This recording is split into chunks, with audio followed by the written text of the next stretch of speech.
to go?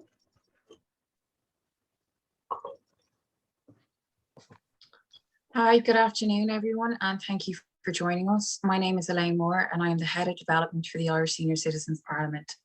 I'd like to welcome all of you to our budget webinar. Today is the last webinar of our summer series, and our discussion is on our budget submission, focusing on key asks from our members' responses in our recent survey. Before I hand over to my colleagues, I'd like to give a brief introduction to the work of the Irish Senior Citizens Parliament. Established in the 90s, we are very much a member-led organisation advocating for the rights of older people in areas such as income, housing, access and health. Our Parliament is made up of older volunteers and affiliated organisations, and combined we strive to represent the voice of older people and ensure an improved quality of life for older people in Ireland. So before we start our presentation, I'd like to let everyone know the session will be recorded and will be made available on our website in the coming days. And our budget document will also be circulated with the recording. There will be space for questions and comments later on, but if you do want to comment or ask a question before then, please use the chat box function. Our CEO, Sue Shaw, will speak about pensions, income and voluntary sector needs, followed by Vice President of the Executive, Imelda Browne, discussing health. And finally, Head of Policy and Communication, Una Power, will look at housing, retrofitting and just transition. So I'd like to hand over now to Sue. Hi, thanks very much, Elaine. Hi, folks, you're really welcome today. Thank you very much for joining us. The Irish Senior Citizens Parliament believes strongly in an Ireland where ageing is not something we fear, but rather one that we embrace and genuinely look forward to.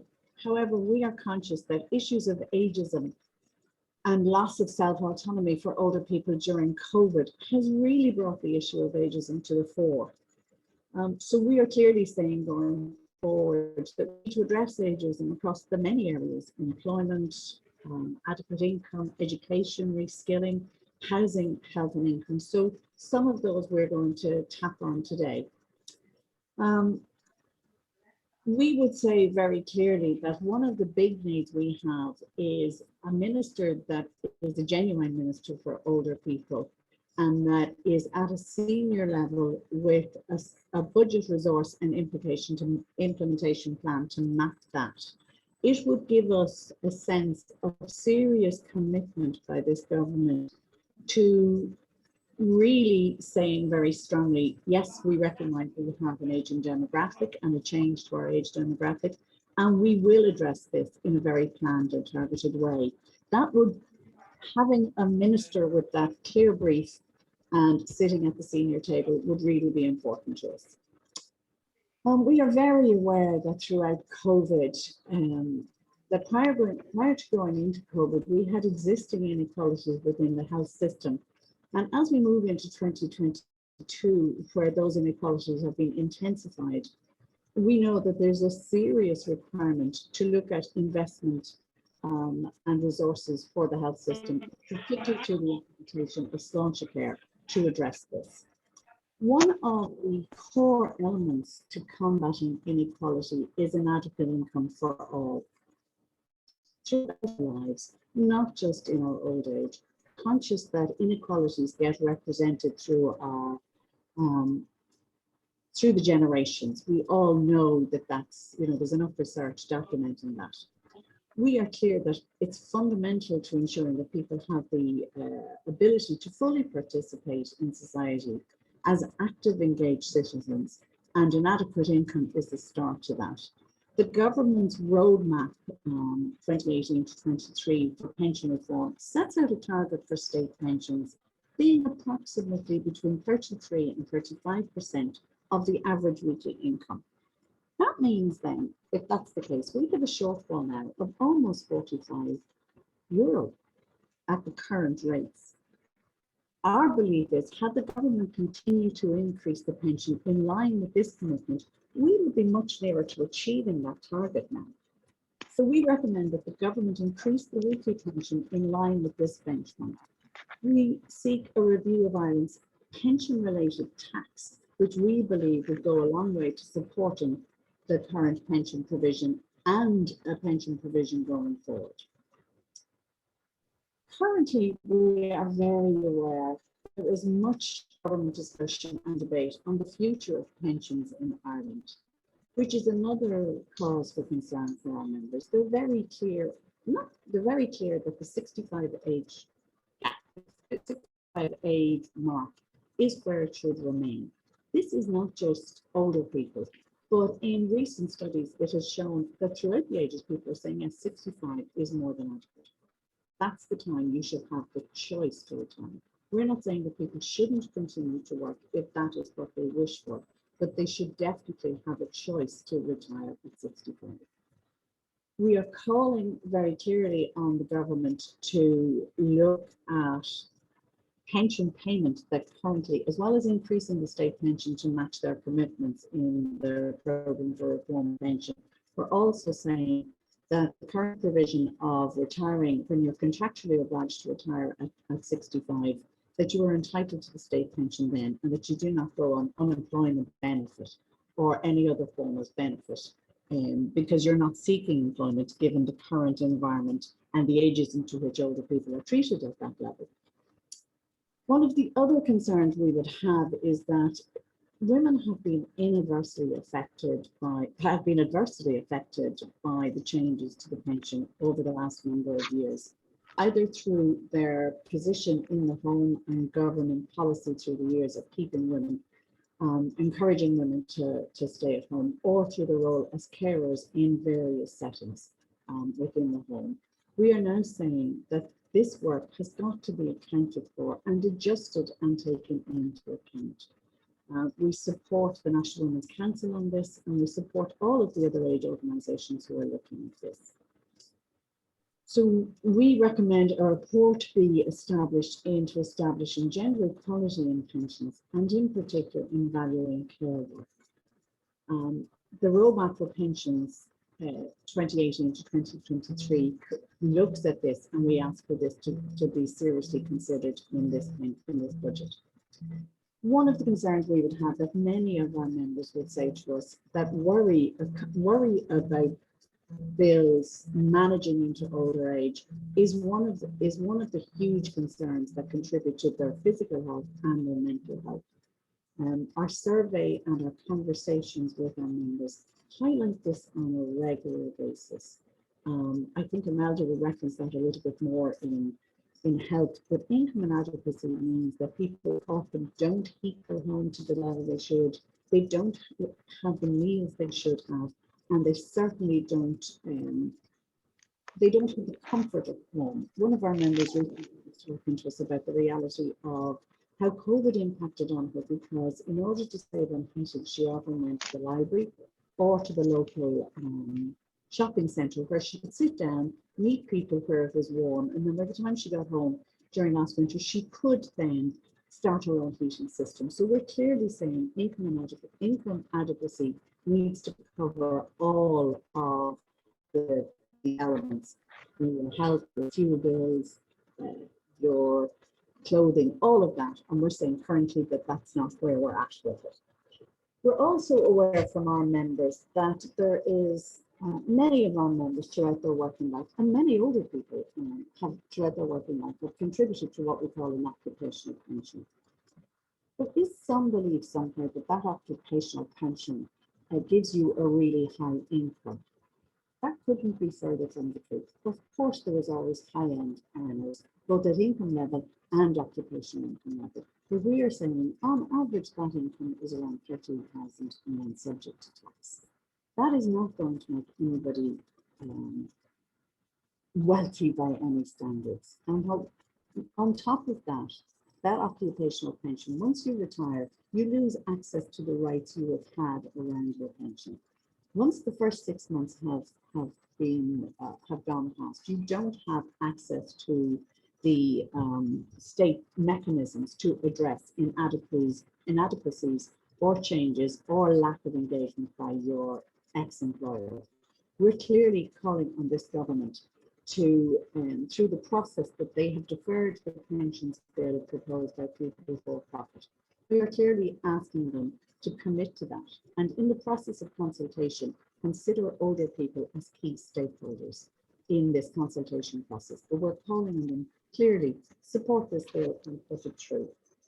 It would go a long way to ensuring people who have contributed because they were able to the schemes they had in work. So one of the other pieces that was very apparent to us through the pandemic was how very vital the community and voluntary sector is. It highlighted for us across a couple of key areas. One, that when called upon, the community and voluntary sector responds very quickly. We are a member of the community and voluntary pillar. We're a member of the Age Alliance and work alongside a range of other organisations in what we would classify as the community and voluntary sector. This sector responded very, very quickly during the pandemic to ensuring that they worked in collaboration and in partnership with the government to make sure that community responses were highlighted and where the gaps were, that they rolled in to make sure that the gaps were filled. We are saying that this level of collaboration, this level of resourcing community and voluntary pillar seriously needs to continue with a committed budget behind it. Many of the organisations, including our own, were not in a position to fundraise for the basics that most organisations manage, like rent, heat, light.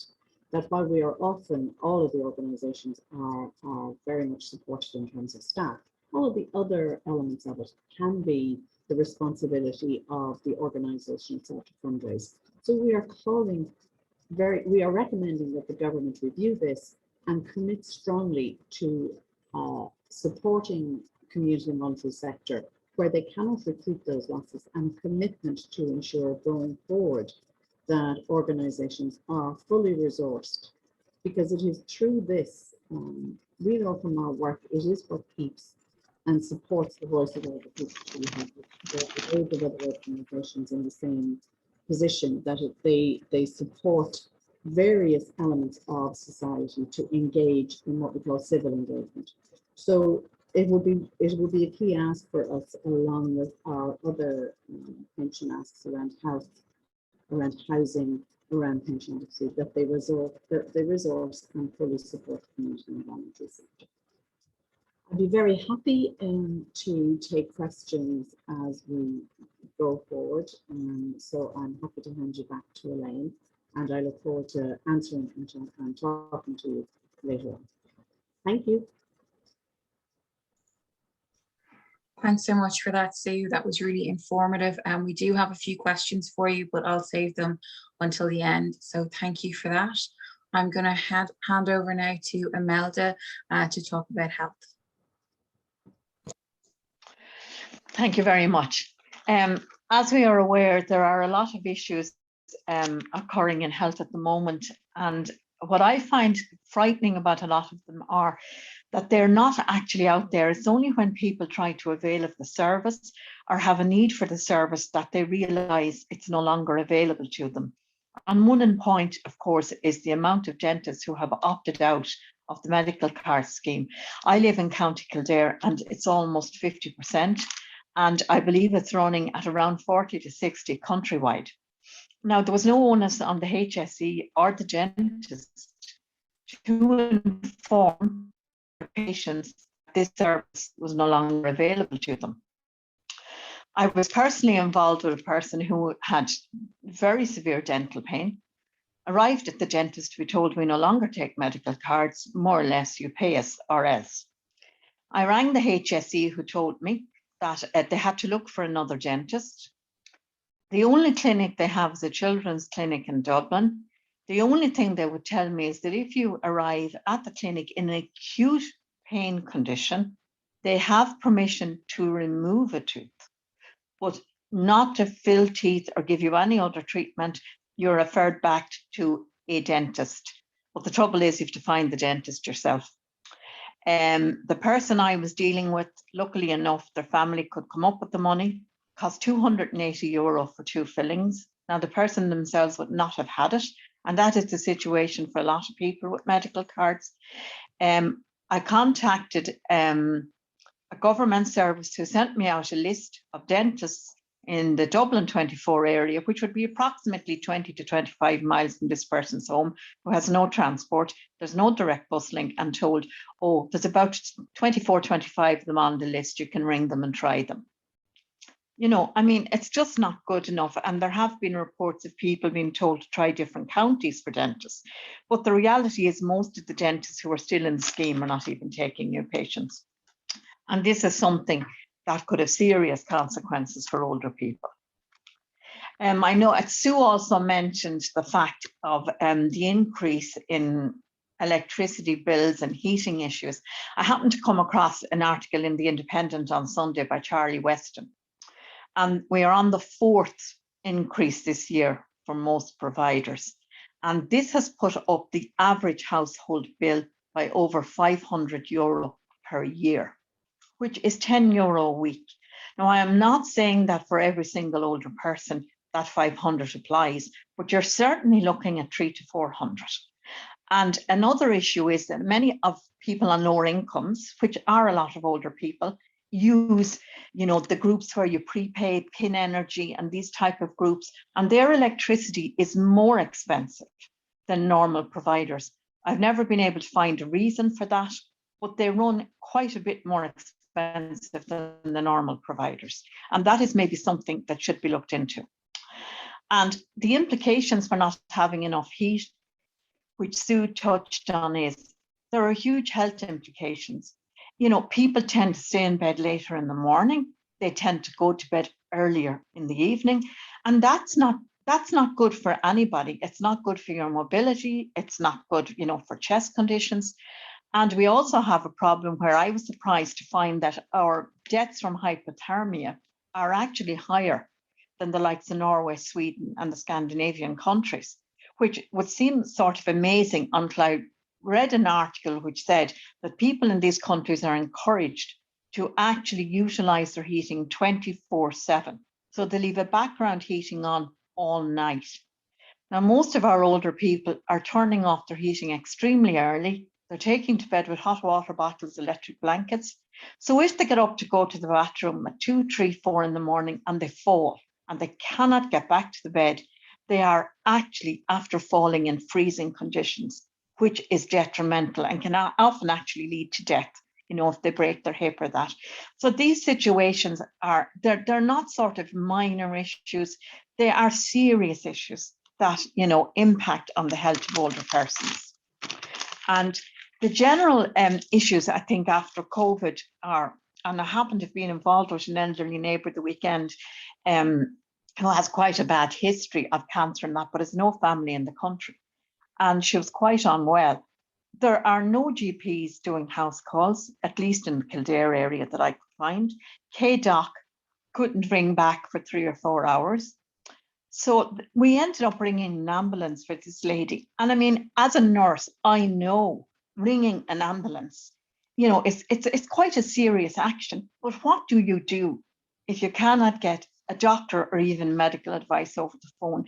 So the general health services seem to have deteriorated, and people waiting for appointments now, I mean, if they've private cover, it's actually after deteriorating. But my God, if you only have public cover, you are being given dates like 2 and 3 years before you can see a consultant.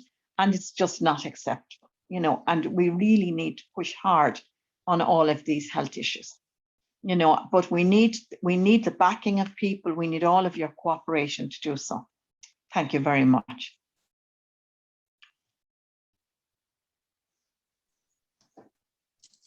Thanks so much for that, Imelda. That was very interesting. And indeed, I suppose some of it was quite startling. We certainly would have seen responses from our members in our surveys in relation to worries about accessing services and particularly health services. So thanks again for that. And sorry, I beg your pardon. Just one of the things I forgot to say was that I have been talking to people, you know, and including myself, who are in active retirement groups. Now, they haven't come back yet. It could be next year. But some of the people that are involved have been telling me that, number one, they're worried they won't get people back. People are still extremely nervous. You know, some people have kind of withdrawn a bit from socializing, but they're also having problem with rented accommodation. Some of them have lost the rooms they had. Some of them are now being told, oh, we don't think the room is big enough for the group, given, you know, that we could have COVID regulations in place. Many of them now don't have the rents because they haven't been getting even that small weekly income. So, you know, regards people's mental health and depression in old age, there may be an onus on the government as well to engage with the likes of active retirement groups, and that to make sure that, you know, they may need some financial assistance, you know, in regaining the position they had in society. Yeah, thank you. That's a really good point. Yeah. Thank you so much for that. I'm going to Thank you, Elaine. No problem at all. I'm finally going to hand over to Una, who's going to talk about housing. Thank you so much, Elaine. I'm going to share my screen. Do let me know if this works perfectly. And share screen, present, and standard. Is that presenting as a full screen now? Yeah. Yeah, perfect. Okay. So this is just going to be a brief outline on housing retrofitting and just transition and some of the asks that we have in our budget document. A lot of this has been informed by our survey that we conducted with members and the key concerns coming up for them on these issues. And these are really important issues across all of society, obviously, but I think they're extremely pertinent and have greater impacts on older people. Now, the first thing I want to touch on is something that's in the news a lot, but very rarely is it in the news in relation to older people, and this is renting in retirement. A lot of the focus tends to be on younger renters and people who aren't able to get their foot on the property ladder, so to speak. What we do have pending, though, is a crisis in terms of renting in retirement. Now, looking at CSO data, and you'll see it here on the screen, between 2011 and 2016, the number of people between 45 and 64 living in private rental accommodation increased by over 10,000. And this represents an approximate percentage increase of 22,000. It's incredibly important to focus on this because once you're hitting the age of 45, your ability to take on a mortgage and get approval for a mortgage has been greatly diminished unless you are in quite affluent circumstances. And we have people who are entering pension or entering retirement or entering rental during that age due to potentially familial splits, divorces and breakups as well. So that's another category that's coming in there. And we also saw over 65s living in private rented accommodation. There was an increase of 9.8% between those years. Now, if we think about the patterns that are there and knowing that the greatest cohort who are in rental accommodation are the younger, again, the 20s and 30s, if this keeps going and if this keeps growing as it's growing, we're going to have masses of people entering retirement in rented accommodation. The issue is that how do these people continue to afford private rental accommodation on a state pension or even a pension, as Sue pointed out, a pension that comes from an occupational pension? It's simply not enough. If we consider the fact that currently in Dublin, and this is taking into account a decrease in the rent, the average rent is 1,974 euros per month. So you're looking at something that is close to twice the state pension per year is what you would be paying for your rental accommodation. Now, yes, there are schemes such as HAP, but for a long-term strategy, we don't feel that this would be enough. And this is not singular or particular to Dublin. If we look at my own home county of Waterford, that has actually seen the greatest increases, and it's increased by 8.3%, the monthly rent. And you're looking at just over 1,000 euros per month for accommodation in Waterford, which is quite incredible. And it's really stifling people's options coming into retirement age.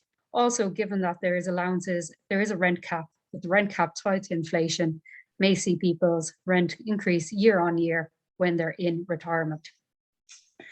So we've got a great maelstrom of policy problems coming down the line because of this. And what we're going to ask are some ancillary asks. First of all, that there is a strategy for older people in private rented accommodation going forward, and that the government address this immediately. And we're also going to ask for dedicated funding for the development of publicly owned and subsidized housing for people living in private rented accommodation, and to ensure that people have a clearly outlined pathway into this housing when they're going into retirement. Because currently, I think it's quite scary for people. They're looking at a cliff edge and they're not sure what the supports are as they go into retirement and private rental accommodation. The next item that came up, and you'll see here that one of our respondents said that there's a real lack of incentives to downsize homes, and that this is a real concern for pensioners. Now, not everybody wants to downsize, but those who do, be it for, they don't want the big house anymore, they don't want all of the rooms to take care of, and they'd be happy to live in adequate accommodation that is near their community, their family, and their services. But simply, there isn't really great provision of these services. And we are going to ask that the government introduce and enforce a vacant property tax to help free up the housing that is and may be suitable for downsizing in our city, town and village centres. And also that the government works with local authorities to provide suitable downsizing options within communities. Now, I know there has been a programme before in Cork, which was called Downsizing for the Elderly. I have a slight issue with the name. I don't think the name should have been elderly. It should have been for later years or for older people, especially as it's accessible to people over the age of 60. But it provided an option that was affordable and secure for people who wish to downsize to smaller units. And it was placed in areas that were adequate for their needs. So be it medical, be it community, social, and these kind of things. It's good for the person who wants to do it, and it's also good for freeing up housing. But we have to work with older people to make sure that we're meeting their needs and not be seen to force people into downsizing options. And of course, there are people who don't want to avail of downsizing and want to live in the home. And as you can see here, being able to live in a well-maintained, affordable, safe and secure home, which is suitable to older people's physical and social needs, is a goal under the National Positive Aging Strategy. And yet, there have been drastic cuts to this in terms of the housing aid. So pre-2010, the housing aid was 30.8 million euros, and that has dropped to 13.9 million euros in 2018.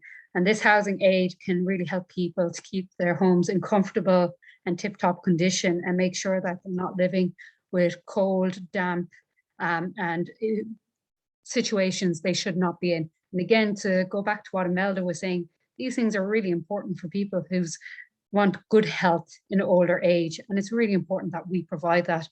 It has social good. It also has economic good, because if we have healthier older people, we're not needing to use emergency services as much as we do. And we would also look for the maintenance of the Living Alone grant and a review of the eligibility criteria for this. Because again, if we go back to what Sue was saying about costs of living going up and the costs of aging, we need to really have good, strong review of who is actually eligible to avail of these grants. So retrofitting schemes, and this was something that came up in our surveys quite a lot. And I think, a lot of older people really want to play their part when it comes to climate action. And we know that household emissions are amongst the highest in Ireland in terms of European averages. So back in 2018, the SEAI, and that's the Sustainable Energy Authority of Ireland, they were saying that Ireland on average is the highest in Europe for carbon emissions in households, nearly 16% higher than the rest of the EU. And this is primarily the largest amount of that is in terms of household heating. And one of the ways to overcome this is to look at retrofitting and to make the stock warm and healthy, and to provide other options for heating, such as district heating and heat pumps as well.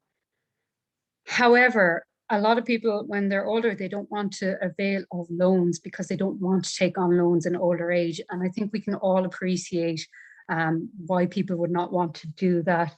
In our own budget survey, 80% of our respondents said that they did not plan to retrofit, and 87% said they would not avail of a loan scheme. And as you can see here, they say, I need to retrofit my home, but it's too expensive to do. I don't want a loan at my age. We also cannot afford to get loans at 70+ years. It's not feasible. So we're asking the government to consult with older people on this and on the feasibility of green loan schemes and grants that are adequate and suitable for older people. And I think, again, it's not just about the climate aspect of it as well. There is the social aspect. There is the keeping people healthy in their homes. All of these things, if the government invests in it, it has greater and better outcomes in terms of society and in terms of economics. So we would very much ask the government to interact with us on this issue.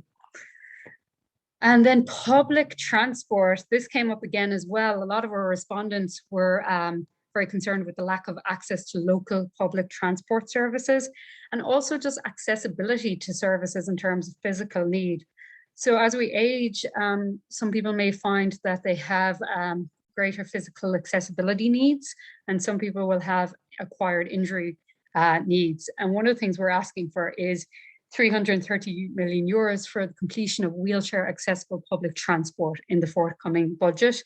And again, this would be good for people with a range of different physical needs. And it's something that I think is a socially just issue, and one that we should be really pushing for. We obviously want the maintenance of the free travel scheme. And we also want the government to enact its programme for government commitments to further integrating local link services with the national public transport services and increase connectivity in rural areas. And I'm just going to show you this. This is a map of dwellings in Ireland, with right now 3 in 10 people live in a rural setting, and that would be the sort of light yellow, light green and dark green areas. And you can particularly see, what I find really interesting about this is the northwest and the southwest areas. And these are areas where we really need that local connectivity and real focus on this. Again, it's a socially just issue. Some people may not feel comfortable or may not be able to drive themselves in later years. And being able to provide accessible, frequent and reliable services in their areas is really important to keeping them connected and healthy and active in their communities. So I just thought that was a very interesting map to look at it that way. And then finally, this was an interesting one that I hadn't considered, but it came up in a few responses, was the cost of furniture, household equipment, everything like that. And we think this fits in very much with government's stated goals within the programme for government, where it talks about having circular economy and having that sort of not a growth focused economic perspective. And what we would like to see is more focus on maybe schemes for cheaper repair and upholstery of household goods, to give people an option outside of having to fully replace the items in their household. It's not only something that would be good for the pocket, it would also just be good for the planet. We know that it's already, there have been trial schemes from the department, from Joe O'Brien, Minister Joe O'Brien's department on cycling, but we'd like to see this extended to white goods and other household goods as well. And I'm going to finish there, and I can see Sue has her hands up, so I may stop sharing my screen there. And there we go. I'll remove the spotlight from you as well. Thank you. It was just the point of the repair and maintenance. One of the key issues as you talk to older people when we're going around the country, or when we're discussing over the phone or through Zoom meetings, what has emerged very clearly is the cost of aging. And I think, you know, we would support other organizations who were calling for some sense of how do you determine that? Because if you don't know what the cost of aging is, as people age, I was talking to a couple and they highlighted it really well for me. They said that he's 75 this year and she's 73. And they said that they painted their house 3 years ago, the two of them. Now the vision, I was brilliant. They're fit, they're able, they're healthy. But they said at 73 and at 70, they both felt they could do up the ladders and down the ladders and painting the outside of the house and the inside of the house. But they were both very conscious that in 5 to 6 years, when they're coming near to 80, that would not be something that they could actually do themselves. That the damage that would be caused to older bones, as they felt, while that they would want to be able to do it and felt certainly in their 70s they could do it, not into their 80s. So the cost of aging as we live longer becomes more. Cutting grass, maintaining a property, the repair of furniture, like most of us, like I know when we put in windows some years ago, I actually thought they most likely will do me, you know, and now I'm realizing that they won't do me, that I have another few years left in me and that, but I do think as people age, so what people had planned for and now the realization, thankfully, is that we are living more active lives, but that we're in our homes longer. So the cost of aging in terms of house maintenance and whether we can do that ourselves or not needs to be addressed. So we would support, I think it's Age Action are calling for some sense of a review, like how do we determine what the pension should be if we don't know what the cost of aging is? And I think those things are really crucial. So yeah, it's just to add to your point there around maintenance and home maintenance as we age. What we can do in our 50s, 60s and 70s may not be possible as we move to late 70s, 80s and into our 90s. Thank you everybody for that. And thanks Una. That was great and it really covered a wide range of issues that our members regularly express to us. We have a number of questions and comments, so I'll just go through them now. So just I'm going to read them out, and this is really, I suppose, to all panelists. It's vital that any downsizing solutions are not just means tested options. There are many people who have the capital, but suitable smaller homes are not available or are overpriced due to competition between older people for limited stock. Has the Irish Senior Citizens Parliament considered mechanisms for long-term private leasing on fixed rents? I think, first of all, yes, I wholeheartedly agree.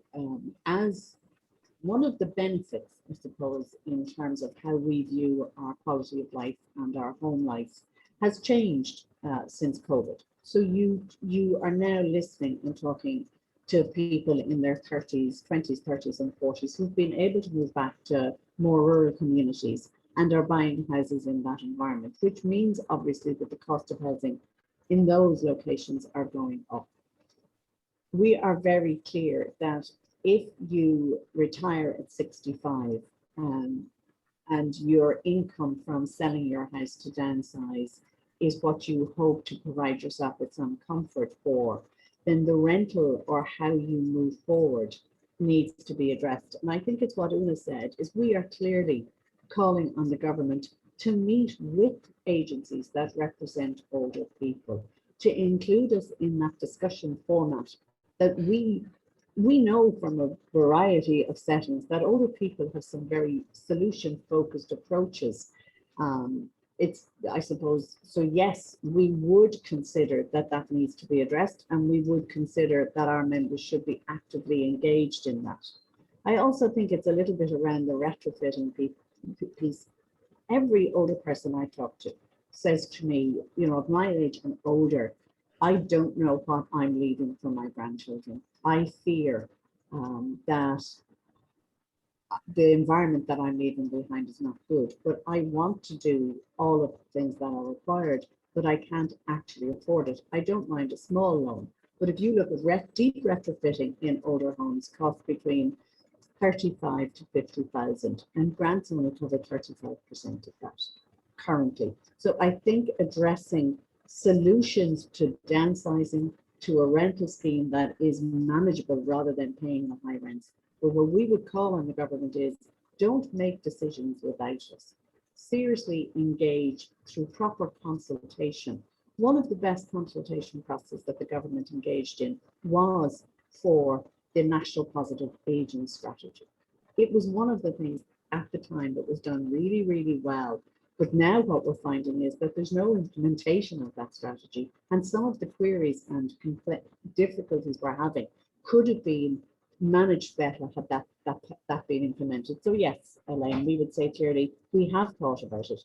We are beginning the process of looking at how might that be managed, but we're clearly saying that the solution needs to include us.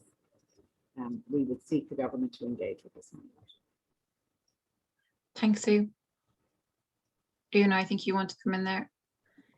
Yeah, I'll come in there just looking at the question there.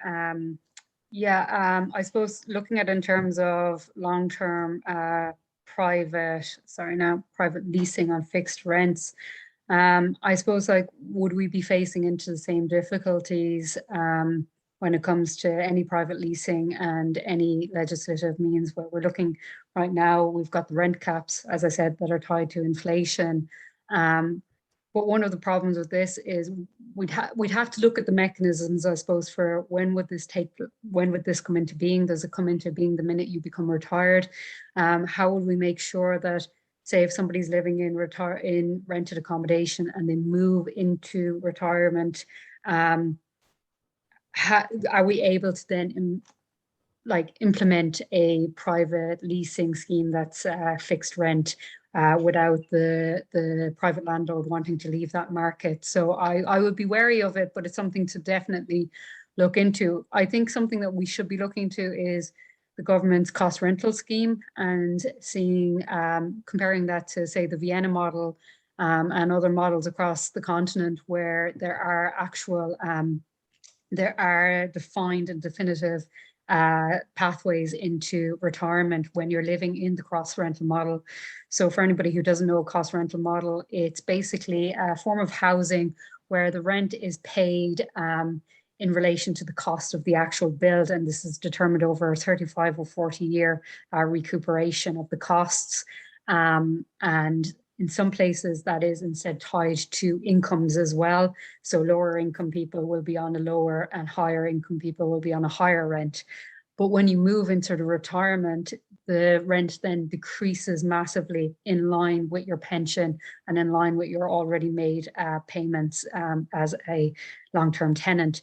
So that will require large scale investment in cost rental, but I do think it is one model. And I do think another model is looking at something like the scheme that I mentioned down in Cork, where it was, I think the local authority would buy the house from the person at a discount so that they're able to use it later or sell it on. And then when the person is in the new accommodation, they are paying a very small minimal rent that is in line with their abilities to pay. And also they have the money from the sale of the house. But the deputy is completely correct in his question as well, that there is competition and limited stocks. And we see that throughout the country, and that's causing a lot of friction at the moment. And it is really putting a lot of people off the idea of downsizing. Thanks, Una. I have another question for you. In terms of Housing for All, do you think that the document will meet the needs of older people in retirement? So something I'm looking through at the moment, and myself and Sue are particularly focused on, is housing and having a housing strategy for older people in general.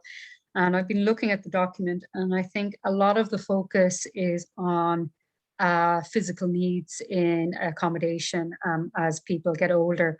So it's looking at the grants, looking at accessibility, and I don't think there's that focus, again, particularly on the renters. And I know I keep coming back to it, but those numbers are astounding and quite worrying. The downsizing as well is something I'm looking into in that document. I'm not sure right now what I've seen so far in my reading. I don't think it'll address those sides of the issues at all. And I think further work needs to be done on it. And I think, again, engagement with older people. And I think really moving from a policy perspective that paints older people as elderly as well. And that's something that came through to me in the document, was that this was for a very specific homogenous idea of what the older person is. And that's tied to ideas of infirmity and physical need, which whilst it's there, it's not everybody. For instance, you know, my parents are in their 70s, my dad's still hiking across mountains. You know, it's a very varied grouping, but I don't think the aspect of income security, rental security, and downsizing is really there in the document yet. Thanks, Una. I'm just going to head over to Sue. I think you wanted to come in there. I think there is no doubt about it that as we age, our physical ability has got to be taken into consideration. With 2/3 of, it's 1/3 of older people who are looking at some of the more serious issues in terms of how they will age and what their abilities will be as they age. As Una has pointed out, she is well aware from her own dad that is, it's not the reality for everybody, but there is no doubt we need to take it into consideration, but we also need to consider a range of other issues. The review currently, wading through the Housing for All bill, is that I'm not so sure it is for all. I would have concerns around how it views older separated people, older divorced people, how homes that are there till children are of a certain age are moving. I just think there is a variety of issues that may not have been addressed. The tenancy piece in terms of aging and how we're addressing that, I don't actually think is really addressed in this. And I suppose I have concerns that is it matching our other commitments to environmental friendly? So there are, like, we're still going through it, but I do think it has the potential to deliver if it's implemented, but also if there are, if we listen to what the critique of it is, not the criticisms of it, because we're not criticizing, we're critiquing it and saying, okay, with a little bit of this or that, you know, with consideration to the concerns that different groupings are coming up with, then that's a possibility. That is, it's a model to go forward. But I do think, and I've listened to the critique of it from other parties, and there are serious flaws in it that I think need to be considered and not to be dismissed as playing politics with something. Because at the end of the day, the people who are going to rely on that Housing for All are not about the politics of it, they're about the reality of their homes and where they're going to live. Thanks, Sue. I have a lot of questions in about cost. I know all of you mentioned cost and what you said, but I have some questions in relation to increase in cost of living as one ages, and then increased costs for older people during COVID-19. Okay, if I'll kick off with it. I think one of the increased costs we're going to see with it, and I'm going to keep it tight, but one of the concerns I have is around health. We had already got a health infrastructure that left people on long waiting lists, that had a division between private healthcare and public healthcare, and how you managed in that. I am very aware that people who did move into private healthcare because they felt it was their only way of ensuring that their health needs would be met, have come out of it and have dropped it because they can't afford it any longer. And that they are, so the health structure was already a flawed structure before we went into COVID. I think we're coming out of COVID now with people with even longer waiting lists, not just older people, because I think although we're talking about our membership and we're putting this in on behalf of the Parliament and older people, we're also very aware that all of our members are grandparents and parents, so that the issues around health are across the divide. So for us, the health system is going to have cost implications if you have to wait. Imelda referenced the dental care. I had a call from a woman the other day who, for a GP, passed away. The younger GP, male GP, she didn't feel comfortable with. The man was excellent in what she did, he felt, but she wanted to go to a woman. She tried the other 3 surgeries and couldn't be accepted. The HSE appointed her somebody in a neighbouring county. Now, the reality of that is that's a health system. It's not that the HSE were at fault. It wasn't that they did their best to match her up with the GP, but the reality is it's a flawed health structure. So those costs are going to become more apparent. There is no doubt, as Imelda highlighted, the cost of fuel increases. The cost of living has gone up.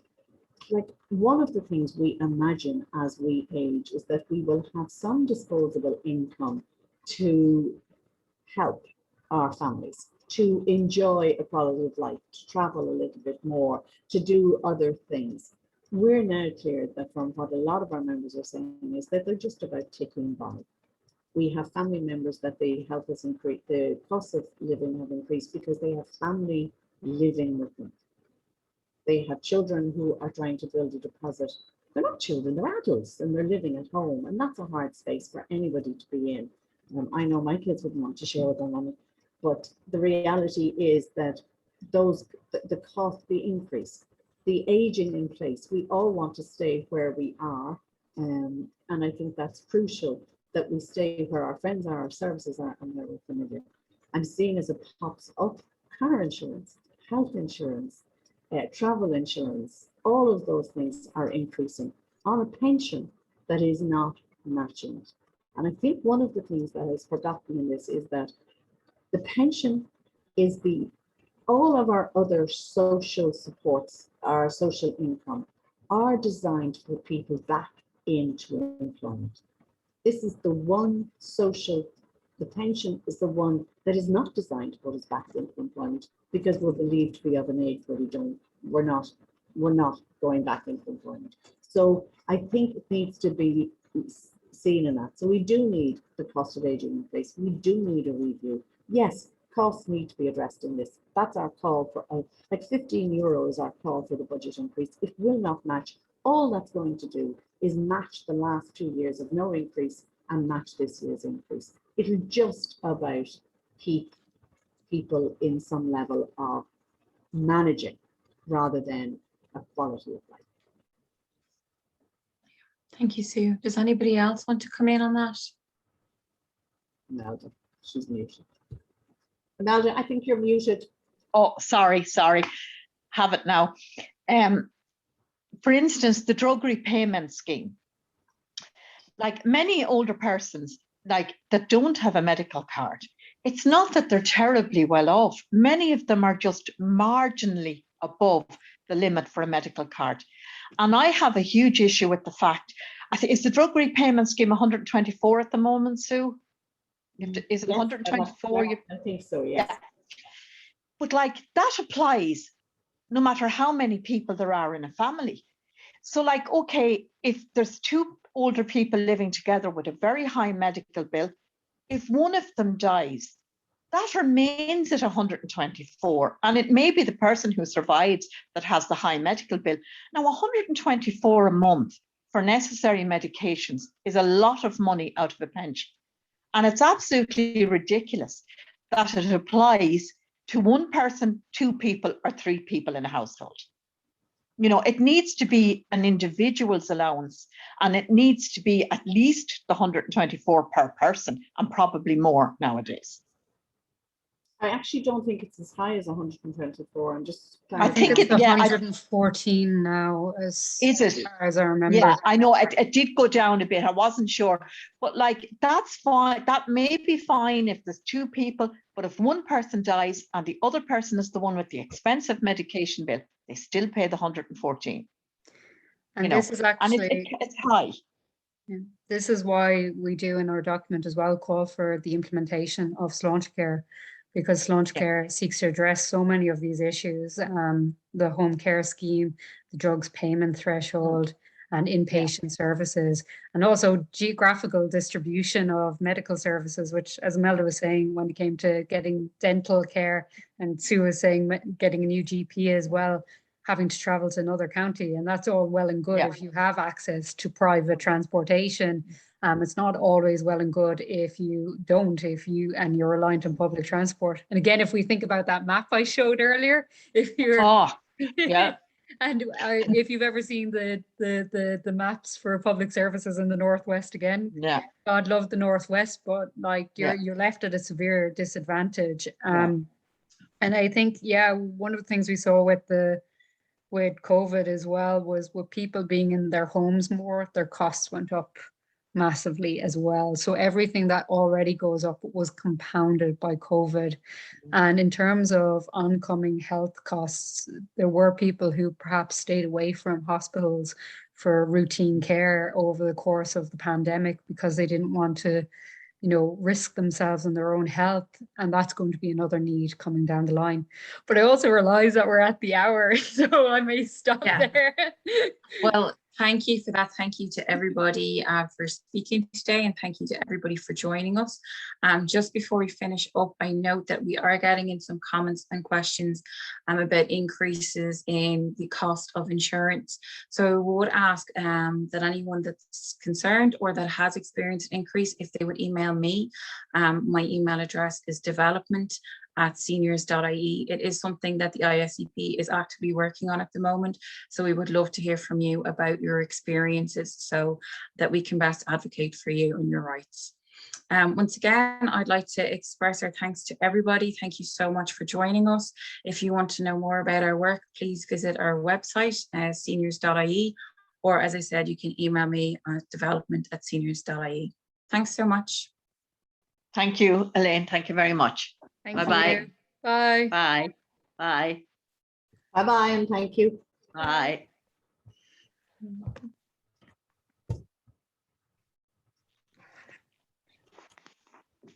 And I'm going to stop the recording.